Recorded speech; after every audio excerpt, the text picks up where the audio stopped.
And thanks for tuning into the freaking weekend. I'm your host, Jackie Lucas. Thanks everybody for tuning in and listening to us and watching us. You can do that on Spotify, Amazon Music, iTunes, and of course you can subscribe on our YouTube channel as well. So let's get this freaking weekend started.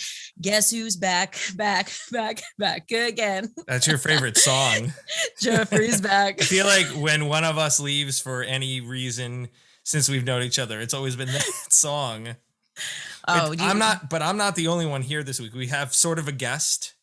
Walter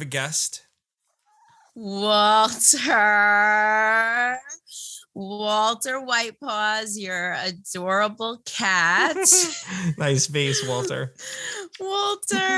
So, about Walter. So this week, you did you do something for the first time this week? I may have. Yes, I may have. If you follow me on Instagram, you know that I got my first tattoo, but it wasn't just any tattoo. It was a cat-too, and it was a picture of Walter. A great job was done by Mike Jufre down in Long Beach. Excellent job doing portraits. And I was always someone who was like, if I'm gonna do that one day, which I never thought I really wanted to, but if I'm gonna do it one day, I gotta find the right person. You can't scrimp on that. I did it. So the artwork is incredible. If anybody, you can go on social media and I'm not stripping today. Sorry. And you could see. Did it hurt? I wouldn't say it hurt. It was just really uncomfortable.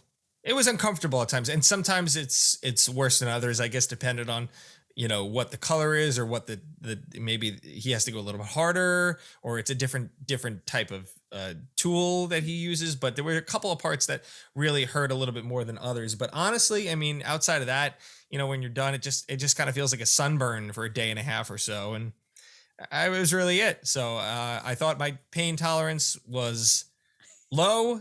Apparently, it's not, because it was no big deal to me. So take me, like, how long? So the tattoo is Walter's face, your cat, with lightning bolts, and is that that's the weather aspect of you? Yes. So we always call him Weather Walter. He always likes to look outside during the storms, and of course I'm his owner, so he became Weather Walter. And especially from when we would do the newscast from home during the pandemic, and he'd be there, and then he became kind of a star. And my boss at the time was like, oh, let's do like a Where's Walter forecast. And I was like, this guy's going to be more famous than me. Walter, here's how I look at it. I could have gotten a tattoo. Luca, face portraits. Your son? Even harder. Yes, my son, Luca. your son. Yes. Faces he's good. And I've seen his faces, and they're good. But I was just like, I don't know. I thought it was funnier to do and cool to do your pet. You're someone you're always going to love, whether he's around for another 10 years or another 10 days, because you never know. And that kind of, that segues into maybe our next talking point, or one of our talking points. But I want to rewind, because you posted the picture and you got a lot of comments. And so I took some of the comments or questions from social media, and I'm going to read some of them to you, and you can respond to what some people said about your new tattoo. All right. Patricia said, it takes a real man to get a cat tattoo. Love it. Yeah. I wear pink. I get cat tattoos. So. Okay. There you go. Another Patricia wrote, that looks fabulous, in all caps. Walter will love it too. I hope he's okay. It came out great. Love your kitty cat. Yeah, so that's another thing. A lot of people thought that maybe something had happened to him, which I dispelled and let them know that everything was fine. It was just, maybe it was because last year, having the scare that I had, which we'll chat about later. Maybe it was like, he's just so near and dear to me, and never realized until you almost lost him just how much he meant. And really, he's been here for all my big life events: getting married, having a kid, getting jobs in television and advancing my career. He's been there every step of the way since my little old apartment down in Philadelphia. So he's just become he's a part of the family. And to get the weather, I kind of left it up to the artistic interpretation. I said some kind of weather motif in the background, and he mocked it up before he did it, and he drew it. And I was like, that's stunning. That's amazing. Let's do it. That's awesome. So yeah. So you kind of answered this. Samantha wrote, "Oh no, did he pass away?" Yeah. Sorry to scare you. Donna said, "How long before you make an appointment for your next one? They are addicting." I saw that, and I heard that from a lot of people in person. They say when it's kind of like Pringles, once you pop, fun don't stop. So I could see myself, maybe a few years down the road, maybe getting something. I don't think it'll be as advanced as this, because not only are portraits long and difficult, they're also expensive. So maybe I would get something a little bit, maybe like a Yankee logo or something else that's important to me, or sports or something. I don't know. But not yours, not your son or your wife. I think I'd get Luca's name and birth date for sure. All right. Okay. So this one, just because this goes to show that not everybody's very kind on social media. So Carrie said, I'm sorry, it's not funny. All right. "You have just been bumped from my number one weatherman to the bottom of the list. I hate tattoos. Permanent, lifetime ugliness." Listen, I'm not going to sit here and say that everybody has to like tattoos. Heck, if you would have told me 5 years ago that I'd have a tattoo, okay, stop calling it a tattoo, I would have said no way. And a lot of people think the body is like a temple, but if done tastefully and if done well, I mean, to showcase something artistic like that, that's important to you, that you're going to carry for the rest of your life. It's not in a weird spot. It's right here on the shoulder. I think when done well and when done in good taste, it's a way to express yourself. It's a way to show off a beautiful work of art, because the picture of that and the mock-up that he did, that he drew by hand, it was just like, whoa, so well done.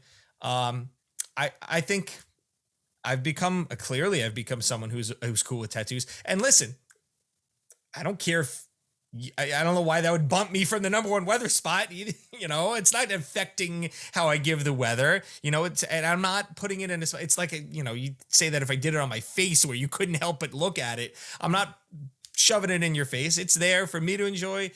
It's there for, my loved ones to enjoy. You don't have to like it, but you don't have to bump me off the Mount Rushmore of weathermen. Oh man. So I don't have any tattoos. I've always were you going to ask me? I was like, enough about me. I want to know if you would ever, in any scenario, any situation, get one yourself. So, which is crazy, because when in high school, some of my friends were getting tattoos and everything. And I was like, I don't know what I would put, like, I'm petrified of like needles and stuff like that. If I ever have to give blood, I'm like, I have to lay down. I'm going to pass out, even though I birthed 3 children or whatever else. But I always like drew what my tattoo would be if I ever got one. And it was always the cross. And inside the cross was a heart. And then it was JAL, which is my initials, Jacqueline Ann Lucas.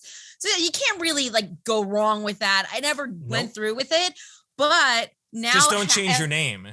Well, no, but here's the crazy thing. Now, after having kids, and I'm like, oh, maybe if I ever did get a tattoo, it would be something to do with my kids.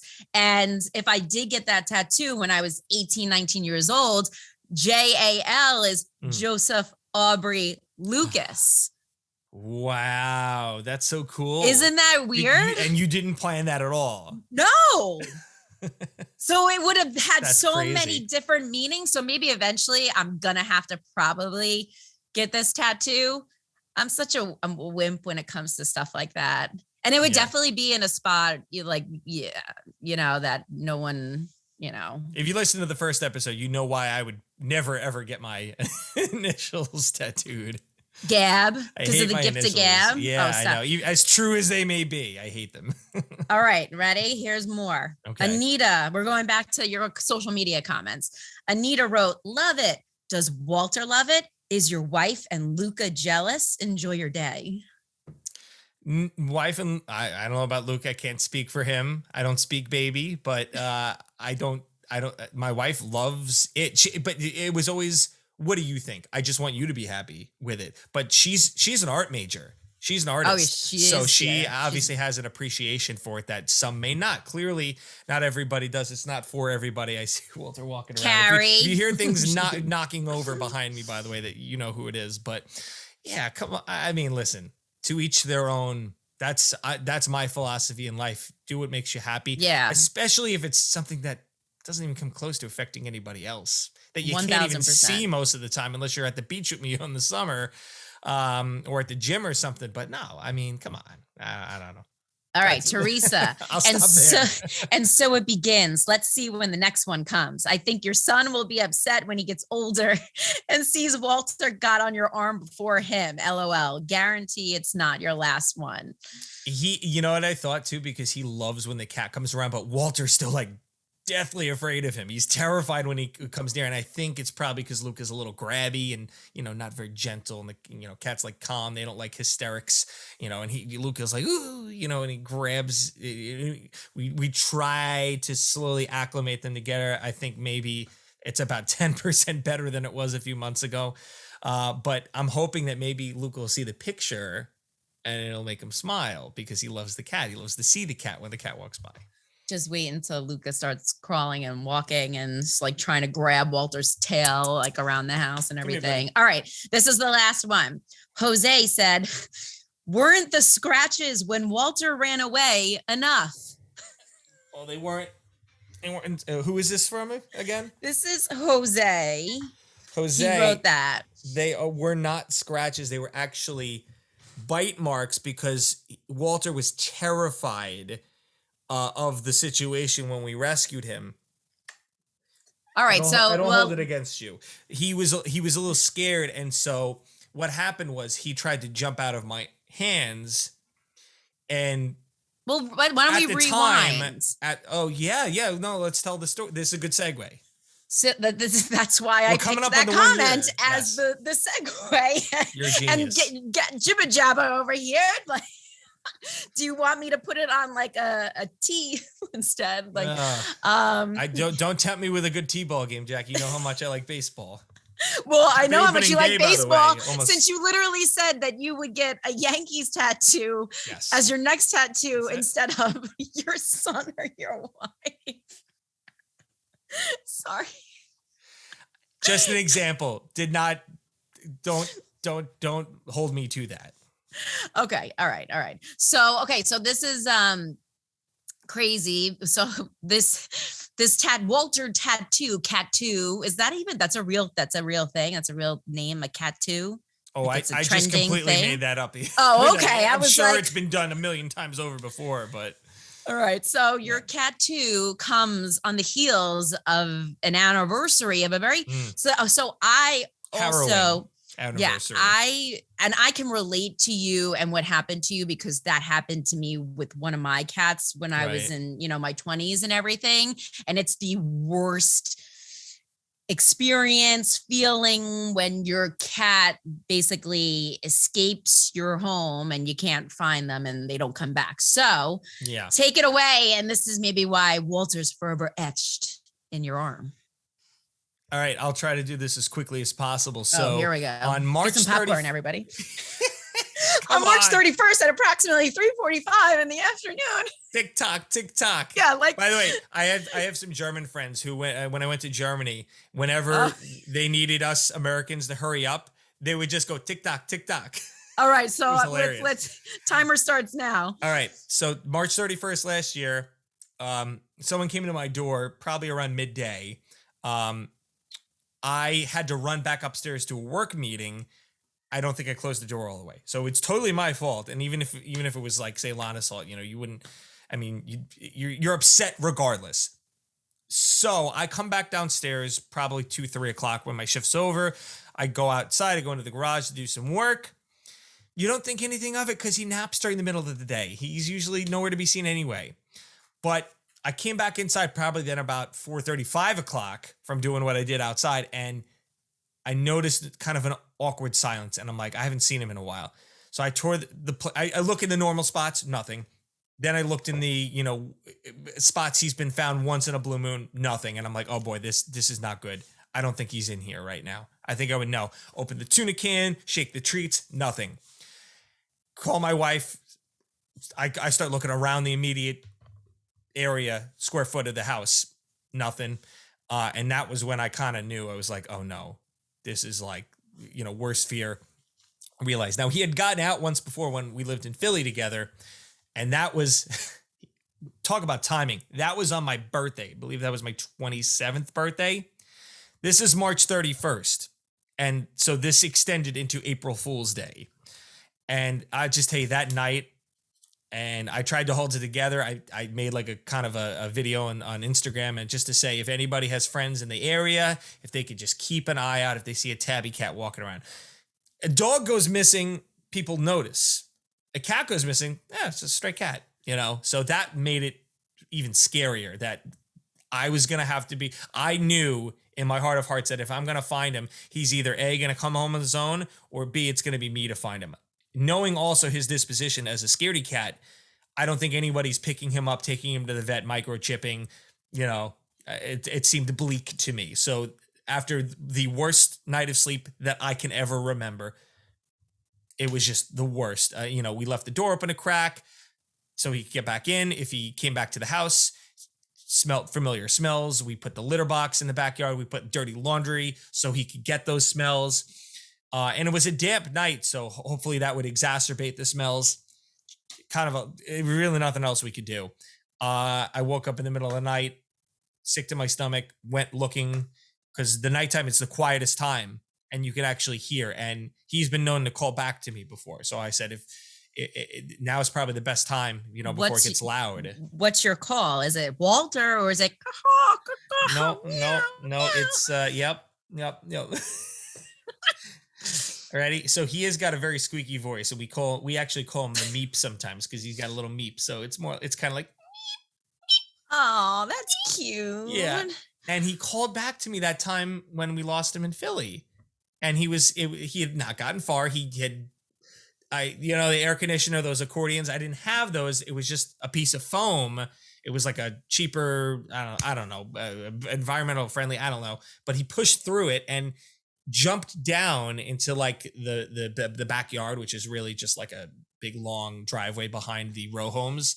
And he wandered across and was like, I guess he got scared right away, and he ducked down underneath somebody's like their trash bins in their walkway. But I find that people say, and maybe this is true with this most recent time Walter escaped, but when my cat got out, everyone says cats don't go very far, especially if they're not, indoor, outdoor cats and stuff that normally. Right. So I was putting flyers up all over the neighborhood. My cat Mitzi at the time, a couple of days later, we found under my parents' deck, in the backyard. So that's it, man.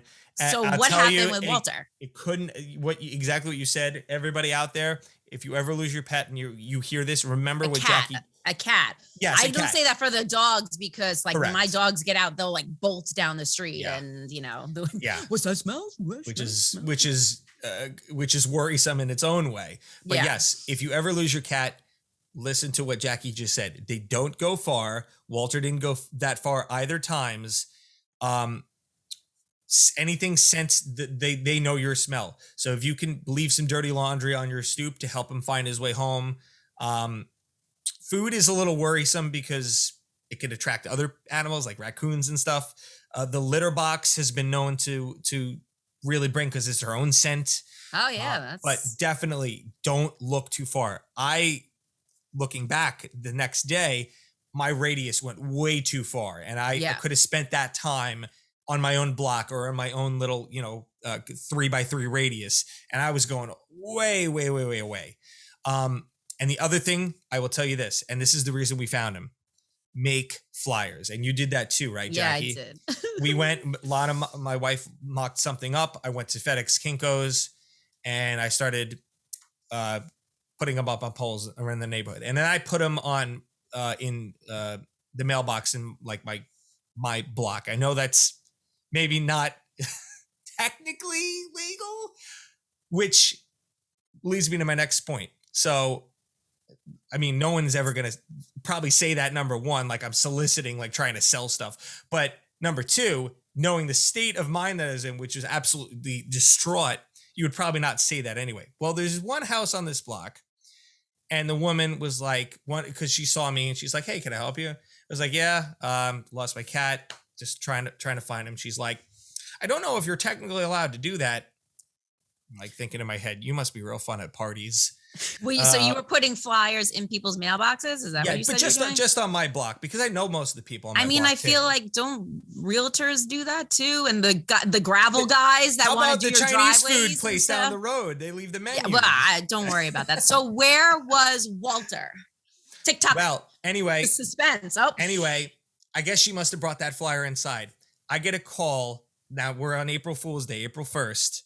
I just gone searching the entire radius with a friend. I said, all we can do now is kind of go home, rest, get some food. I hadn't eaten in 24 hours. I was so sick to my stomach. Get a call on my phone from a number. I have no clue who it could be. Don't have it saved. I pick up. It is the son of that woman down the block. And he says, hey, I think your cat is in my backyard. And wouldn't you know it, it was him.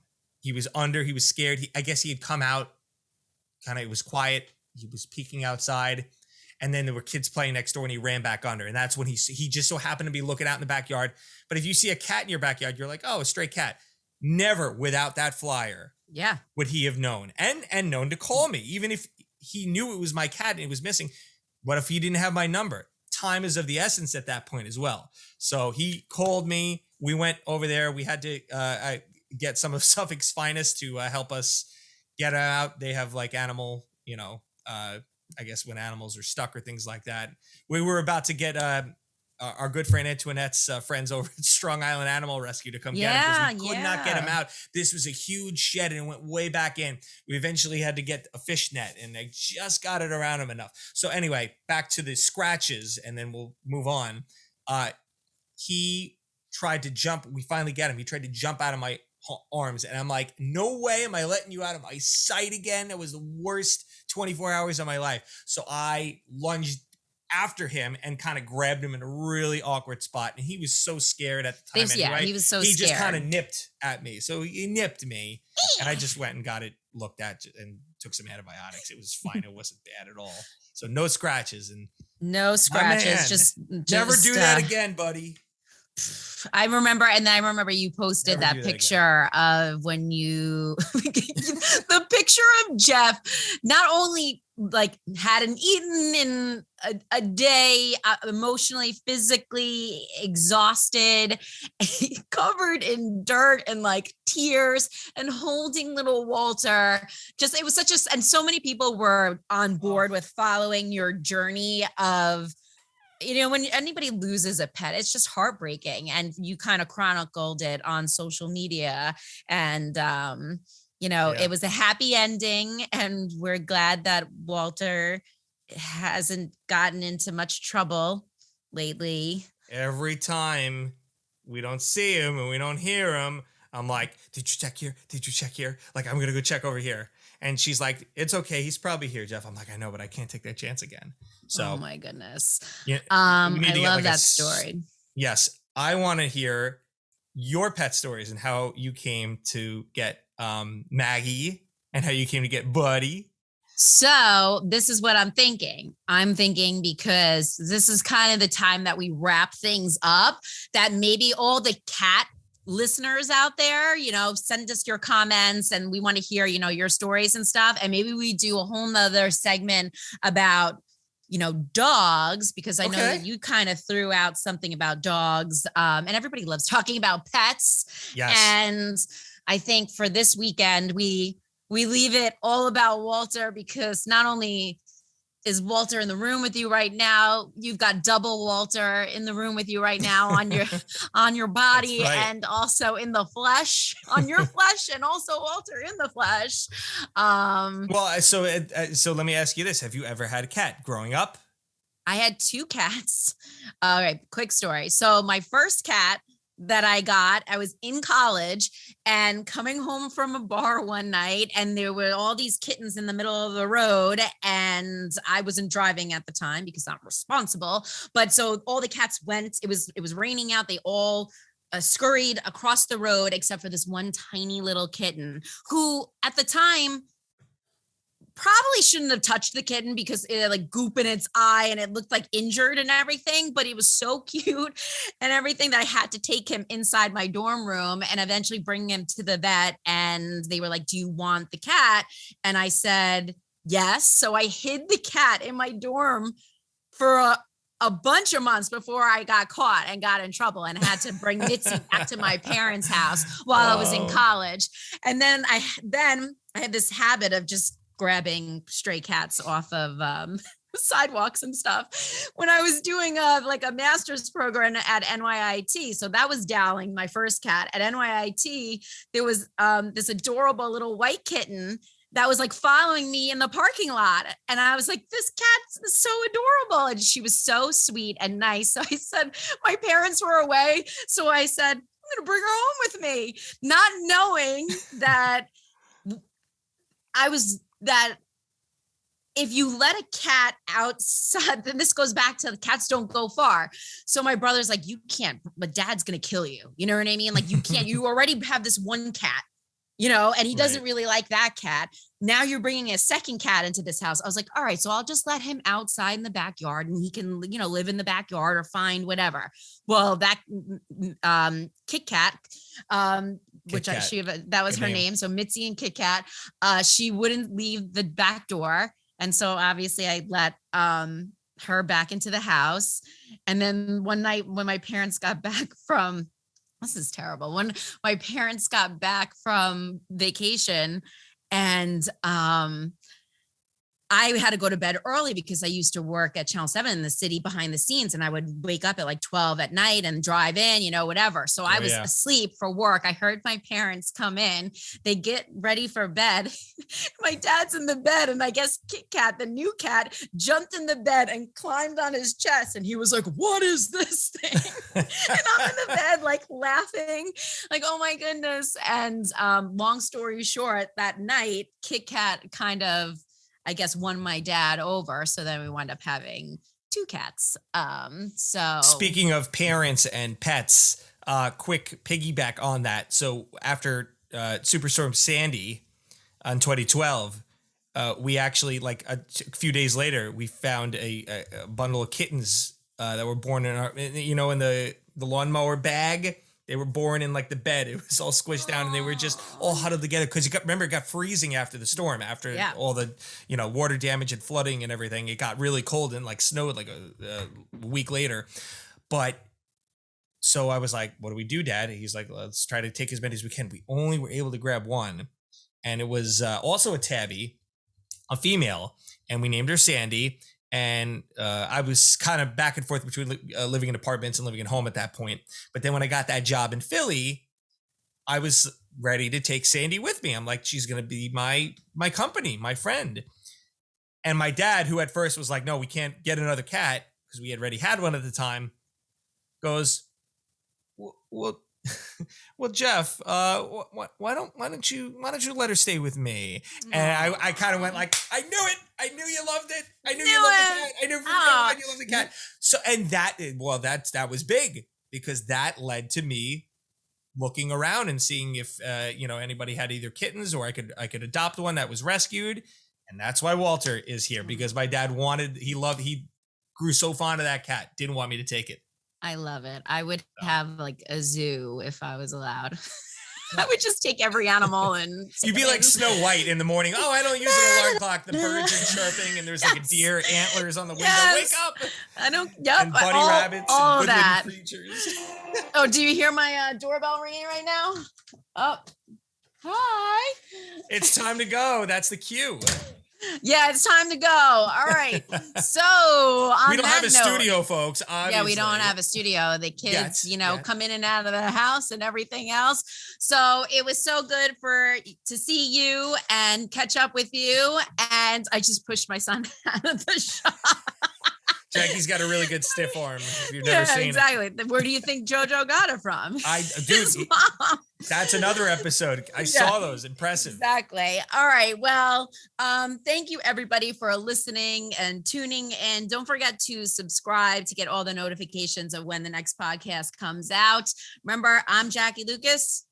And I'm Weather Jeff. That's it. I'm Jeff and it is the freaking weekends. And we will see you next time. Thanks so much for listening. Thanks for letting me tell my story. And again, make sure to share your stories, as Jackie said. And of course, subscribe. Later.